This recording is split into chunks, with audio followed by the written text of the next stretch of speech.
Hey, how you doing? I couldn't get a job fixing toilets. I hope you're doing well. Now, I don't know if I had one too many before seeing Venom: The Last Dance, but what the hell happened? And listen, I'm not saying Venom 1 or Venom Let There Be Carnage are cinematic masterpieces despite my previous YouTube titles, but both previous films had, you know, a narrative. Venom 1 had Eddie meet his alien lover and learn to live with him while fighting a bigger, badder, grayer villain, a classic 2003 superhero origin movie made 15 years too late, elevated by the pure understanding from Tom Hardy that the only way that movie was ever going to be watchable, be entertaining, was if he played it like he was the only one in on the joke. Apparently I have a parasite. I loved it. And this has been one of my greater hot takes over the course of my non-career, but to me, Venom 2 succeeded in upping the ante by being even fucking dumber. Director Andy Serkis also understood the joke. Venom 2 was goofier, Venom 2 was even more nonsensical, and brought the romance to the forefront. It was essentially a high-budget, cheesy romantic comedy between Tom Hardy and Tom Hardy. You just said that you loved me. I loved it. And I say loved in the sense that nobody out here other than your monster energy addicted 1994 Bronco driving NASCAR fanatic uncle with a few sketchy tattoos named Keith truly believes that either of the Venom films are anything more than good, wholesome, dumb fun. And there's nothing wrong with that, man, because those films, as silly as they are, still had character arcs, an attempt at narrative, and some kind of soul. And yeah, those things were paper thin, written and half chewed, a rod Crayola, but they were existent. Venom: The Last Dance barely exists. It does not feel like a finished film that we should be watching, more like an extended show reel, trailer, demo. It feels like the wasted remains of another movie, like Kelly Marcel and Tom Hardy shot a goodbye Venom send-off and then Sony demanded they change the entire plot because it didn't test well, because people hated Madam Web, hated Morbius, whatever cynical corporate reasoning. And I could be wrong here, maybe this is just a giant screw-up, maybe I just didn't vibe with it, I have no idea, but I'm left with one question. What the fuck happened?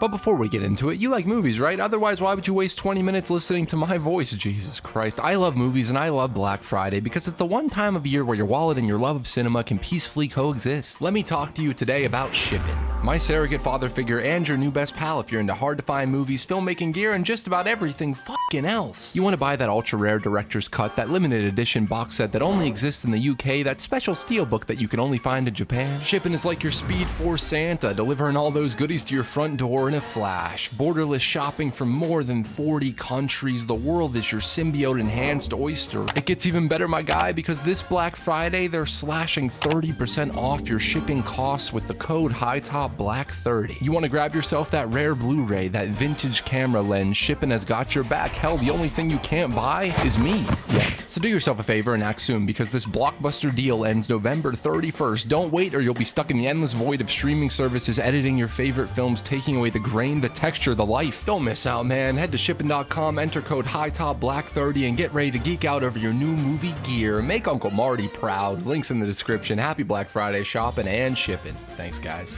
Okay, listen. Just to make sure I wasn't absolutely zonked out of my fucking mind, as soon as I got back from the theater, I started rewatching large chunks of the first two films. Had I become what I've always feared, a Venom hater? How could this be? Would I no longer find the first two films fun? Has the joke gotten old? Has the bit gotten stale? Have I become even more of a fucking loser? Do I need to touch grass? But nah, man, there is a difference. The first two Venom films, directed by Ruben Fleischer and Andy Serkis, despite some genuinely mostly terrible lines of cardboard dialogue that often hurt to listen to. Are we gonna try and find our way back?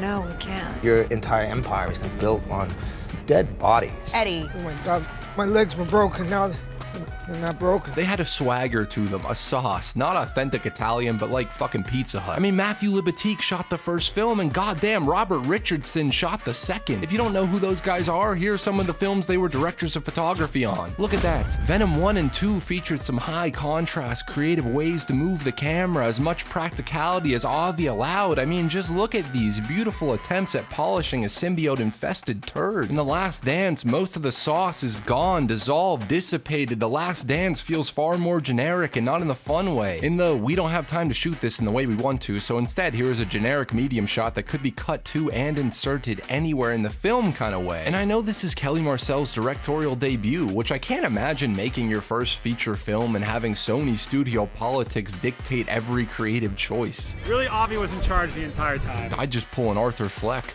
on myself. Kelly previously played a part in writing all the Venom movies. She seems passionate about the character, passionate about being able to collaborate even more with Tom. So in theory, The Last Dance should ooze passion. Instead, it oozes exhaustion. There's nothing inspired about any of the action other than Venom Horse, My King, and Frog Venom, which made me cackle like a schoolboy. 'Cause I'm a real boy. But nothing here is as creative visually as Venom cooking breakfast or an animated Cletus Cassidy murdering his family while the camera spins around Eddie. Nothing here has anything at all to say narratively. Eddie Brock is not the main character of this movie, man. I swear to Knull. Tom probably has less lines, less screen time, and definitely less to do than these generic-ass military side characters, played by wonderful actors who are given nothing other than half-ass attempts at establishing some kind of pathos as quickly as humanly possible. If I ever hear the expression, when thunder roars, head indoors, again, I'm going to run out into a supercell thunderstorm and become Electro's illegitimate child. And Eddie Brock, Tom Hardy, when we do spend some time with him, just seems so exhausted, so tired, so ready to be done with this shit. His character doesn't really have anything to do. After the romantic fallout, Before you came along, I had a life. I didn't have chickens, all right? But I had dreams, and I had a fiance, and I had a really successful TV show. Ah, but you destroyed all of those things by yourself. Take your stuff! Get out! This is my house! an eventual acceptance of each other in Venom 2, Venom and Eddie are mostly at peace here. There is no real struggle for either character, no real journey. And yeah, the stuff that works is what's always worked. Tom Hardy talking to Tom Hardy, Eddie Brock being a down on his luck, mumbling hobo talking about eating brains with his childish, needy, emotionally insecure parasite. But there's not nearly enough of that here for me to enjoy myself. Give me 45 minutes of Venom in Vegas, dancing to ABBA with Mrs. Chen. I can watch that shit on repeat. Give me an entire movie's worth of that, instead of 5 more seconds of symbiote backstory and the most boring rendition of generic military men and emotionally broken scientists. The only interesting emotional thing that happens in this film is Venom's sacrifice, even though we've seen that exact story beat play out before. Still, the bromance, the romance, and the loss of it is so palpable because Tom Hardy is one of, if not the best, I'm not even being hyperbolic here, actors of our generation. Even when he's only doing these things for his kid, even when he's only doing these for the money, even when he's trying to be campy and insincere, the loss of his buddy, his partner, it hurts. It hits. But I can't help but feel like we should have spent more time with Eddie after that sacrifice, the end of such a goofy yet heartfelt symbiotic relationship. We never get to see Eddie move on or feel anything without Venom. We never really get to see Eddie do, feel, or say much of anything throughout the entire film. I'm not saying Eddie was ever really a character worth watching at all. But I am saying that the more interesting and fun story begins right as the movie ends. The breakup song could have been so much longer. Every single grasp at a point, a narrative, or a soul that this film's tentacles attempt to grab are cut short, undercut, or cut out altogether. And what we are left with is our 2 lovable losers on the lam. Our boys want to go to New York, they want to see Lady Liberty, they want to have peace. Instead, they are hunted by the xenophage. Can we talk about that for a second? Because I'm convinced the xenophage, Knull, all that stuff was a late stage addition to the film. I'm almost positive that Toxin, that cop detective dude, was supposed to be the main villain here. I could be crazy on that Knull Kush, I have no fucking clue, but you want to know why I think that? Because I'm a real boy. Because I never ever Fucking ever. seen a movie, not just Cape Shit movie, but any of the 1,000 movies I've seen, have a villain only appear in 3 shots that are nearly identical and entirely created in post. It could be like 4 shots, but 3 sounded better. I have never seen a film where the final fight, the final action set piece is between the hero and speechless CG monsters that literally have no soul. I mean, can you name any other superhero movie or just any fucking action movie where the finale, the grand end of the entire billion-dollar trilogy, has the lead character sacrifice himself to save the world, his newfound home, from a bunch of soulless lackeys? It's like dying during the mini-boss fight. It's like Batman dying when he lights up KG Beast. It's like Iron Man dying against Justin Hammer's Row Fucks. It's like Spider-Man getting fried to fucking death by Jamie Foxx's Electro in the movie ending right there. It's like me dying before I ever release my Jason film. Shit, man, that might be true. Fuck. The actual villain, Knull, never once has a scene with Eddie nor Venom. His name, I believe, is only ever ever spoken by Tom Hardy as Eddie once. The rest seems like it was entirely added after they shot the movie with reshoots, ADR, crafty edits. Or maybe I'm wrong, maybe it's just Sony setup for feature films that might never happen. You could call it that, sure. Sony likes to milk that cash cow of depravity more than I like run-on sentences with overacted inflections. But I mean, dude, I'm telling you, go watch it again. 123movies.com. Pay attention to the action scenes with the xenophage. Notice how they appear out of nowhere and all the plot stuff surrounding them is entirely crafted in the edit. Pay close attention to how Eddie barely reacts to these creatures and is always shot in a single medium when he's speaking about them. Venom is a character that in post you can have say whatever you need him to. You can build the entire story around that. Maybe I'm fucking losing it, man, but I don't think 62.325% of this plot was the original intent. To me, it just doesn't feel like this was the original script, the original movie by any means. So